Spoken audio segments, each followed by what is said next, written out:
Oke, bismillahirrahmanirrahim. Kali ini vlognya agak beda karena ada hal serius yang ingin aku ungkapin gitu. Ini aku rekaman di dalam lemari ya, karena aku nggak mau berisik ke anak-anak aku. Dan ya, aku nggak tahu sih harus mulai dari mana, karena ini rasanya tuh campur aduk banget. Dimana aku tuh ngerasa sesek banget gitu, sesek karena orang-orang tuh segitu berjuangnya gitu untuk keluarga mereka, untuk anak-anak mereka gitu. Apalagi ibu-ibunya, wanita yang ada di keluarga itu gitu, entah itu dia anak pertama, entah itu dia mungkin anak bungsu yang butuh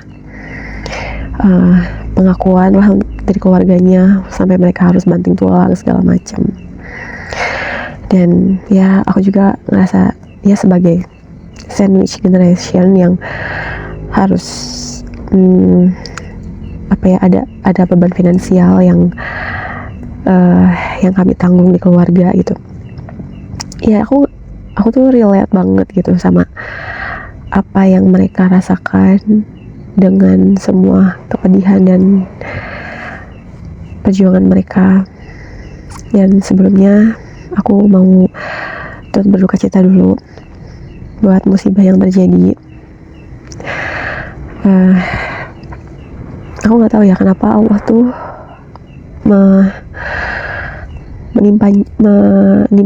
menimpakan musibah ini tuh ke kita gitu, ke kaum wanita. Indeks ekonomi dan sebagai WNI kita tuh kayak berjuang banget gitu, sampai untuk keselamatan diri sendiri tidak terjamin, sampai ke masalah keselamatan dan kesejahteraan anak-anak kami juga tidak terjamin gitu. Gimana ya, gak tau lah, aku tuh hari-hari tuh kayak nangisin. Terus juga ibu-ibu pejuang rupiah yang syahid di KRL, itu semua kayak menurut aku tuh itu tuh salahnya pemerintah gitu. Ya aku bukannya kayak nyalahin terus pemerintah, kayak lo emang udah berkontribusi apa buat negara gitu, sampai kritik-kritik ke pemerintah, apa salah pemerintah, tapi semua benang merahnya tuh kesana lagi gitu. Apa yang terjadi di negara ini, apa yang terjadi di sekitar kita, ya sanggup pautnya sama mereka, sama yang di atas gitu, sama pemerintah yang di atas. Jadi dan aku ke-trigger gitu ya, kenapa aku sampai speak up kayak gini. Aku ke-trigger sama satu postingan. Aku tuh kayak wow, dan yang namanya ormas itu kan laki-laki ya, dan kenapa sih para laki-laki ini tuh ya nggak harus mikirin keselamatan wanita lah ya. Mereka mikirin keselamatan diri mereka sendiri, gender mereka sendiri gitu. Itu aja enggak. Kan driver taksinya juga kan cowok kan. Maksudnya semua pengendara, semua driver itu pasti cowok cewek. Jadi ya untuk keselamatan bersama aja. Mereka nggak mikirin itu. Mereka mikirinnya apa? Mereka bisa dapetin uang recehan lah dari palang kereta itu. Tapi yang mereka pikirin bukan keselamatannya gitu. Ya kalaupun tidak ada korban jiwa juga kan itu buang-buang waktu kan. Dengan banyak kecelakaan kayak gitu pasti butuh evakuasi segala macam, dan anak-anak di rumah tuh menunggu kehadiran ibu mereka yang lagi pulang kerja ya. Jadi kayak masalah palang kereta dulu ya, ini kita clearkan. Kayak semua orang berperan gitu di situ. Kita sebagai pengguna jalan harus mendahulukan kereta dulu. Kita harus mikirin penumpang kita, orang yang nunggu di rumah, terus juga orang-orang sekitar yang mungkin akan terkena dampaknya, keterlambatan orang-orang yang lagi pulang kerja. Nah itu tanggung jawab siapa? Pemkot, terus juga dari Dinas Perhubungan, dari KAI, ya kita nggak harus nyalahin mereka secara full gitu, tapi kita juga ada kesadaran diri sendiri di mana kita harus mendahulukan gitu kan. Dan pihak taksi juga kayak, aku tuh kayak, ini taksi kok problematik banget gitu, kayak ada aja errornya, disfungsinya, kayak kok nggak dievaluasi. Ya ampun, kayak kenapa sih gitu.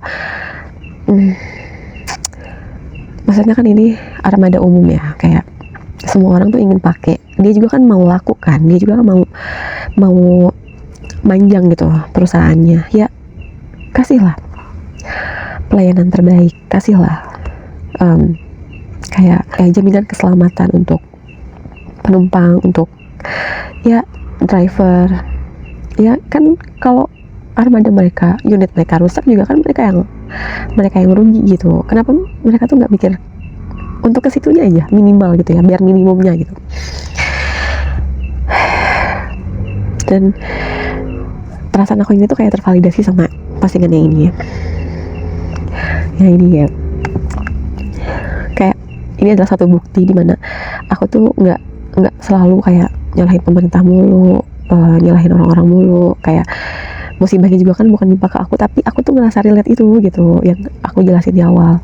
Jadi kenapa sih pemerintah tuh salah mulu gitu ya, emang sistem itu kayak harus direset, harus dirubah. Kayak yang paling mendasar tuh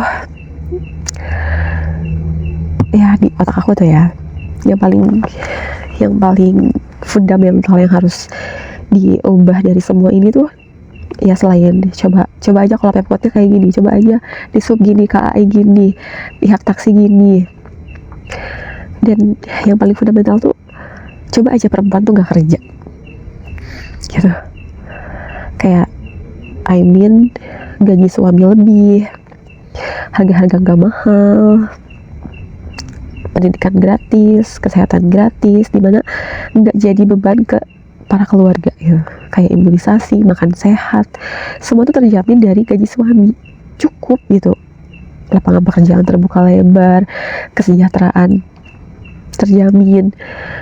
Ini malah apa coba, MBG.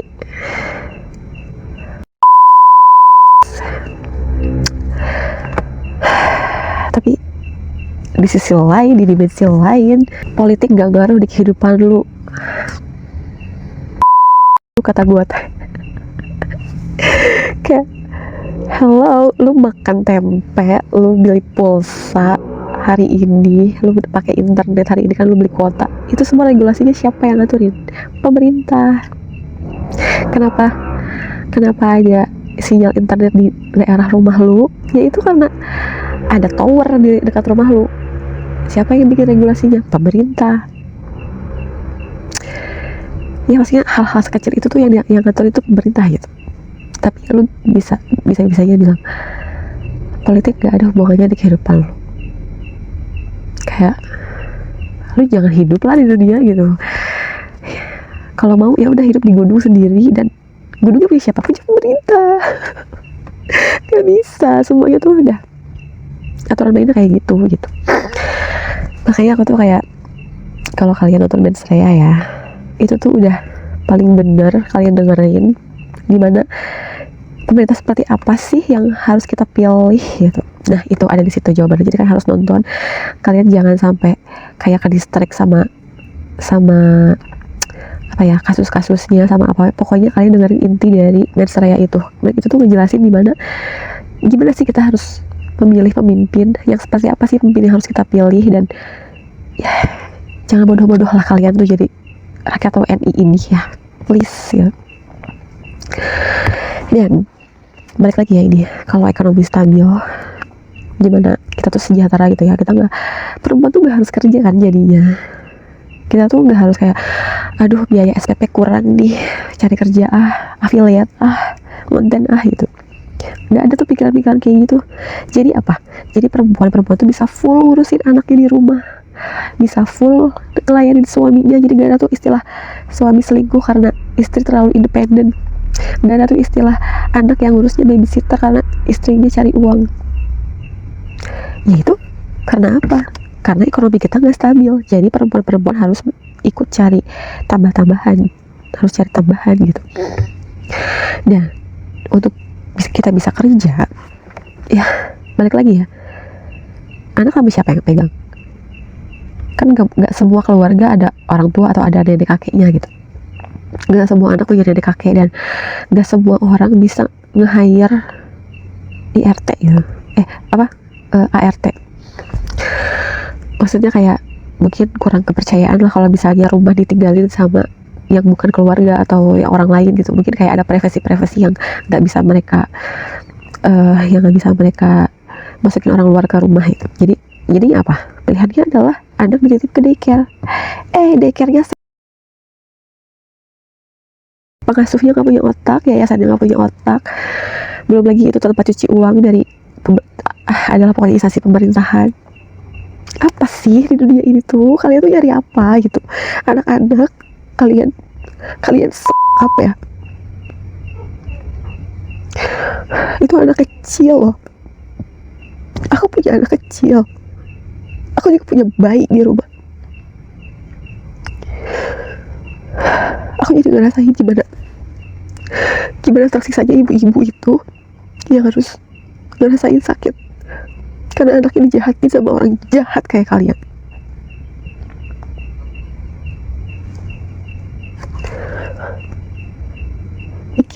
Mikir ya, punya otak 1,3 kilogram di kepala, pakai itu bukan lemak doang, itu dipakai buat kalian bertahan hidup, itu dipakai buat kalian berbuat kebaikan, dan itu dipakai buat kalian masuk surga ya, karena akal kalian. Kayak aku tuh mikir, apakah pemerintah ini adalah dajjal kecil yang punya tipu daya dan fitnah? Dimana aku punya teori kayak gini,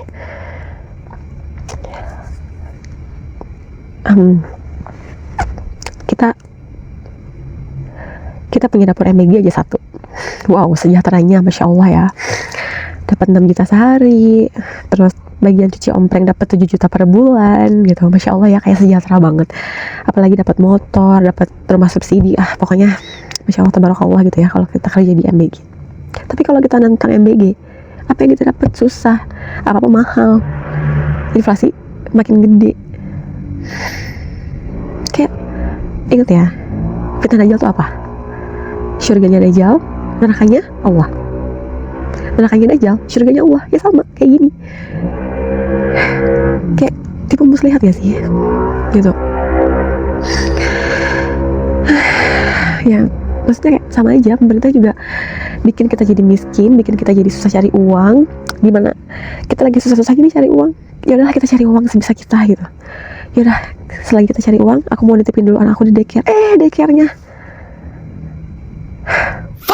lihat deh,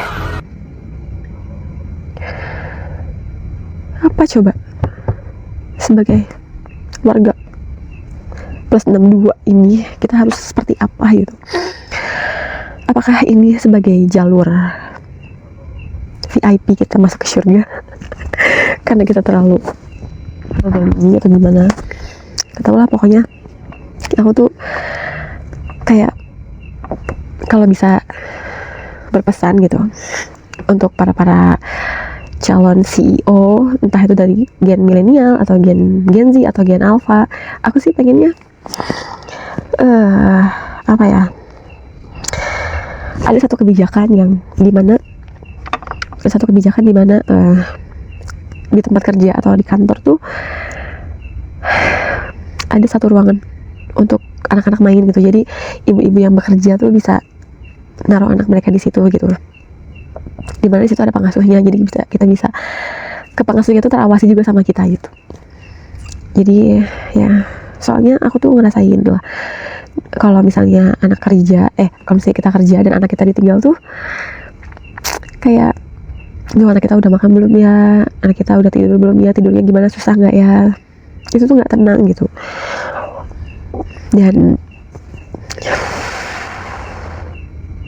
gak tau sih, aku tuh nggak bisa ngerubah dunia ya guys, aku tuh nggak bisa ngerubah sistem pemerintahan ini yang udah berjalan yang udah 80 tahun merdeka ini. Aku nggak bisa ngerubah sistem itu, cuman dengan mungkin aku ngomong 10-20 menit ini ya, setidaknya aku punya value di mana aku tuh ada di pihak mana, dan aku tuh bisa bersuara kalau yang benar tuh seperti apa itu. Ya pokoknya intinya stay safe buat semuanya, sehat-sehat. Semoga kita dipertemukan lagi lah dengan kondisi dunia yang lebih baik lagi. Maksud aku tuh bukan dunia di akhirat gitu, bukan, maksudnya kayak semoga nanti kita bisa menjadi negara yang lebih baik lagi gitu. Amin ya rabbal alamin. Terima kasih.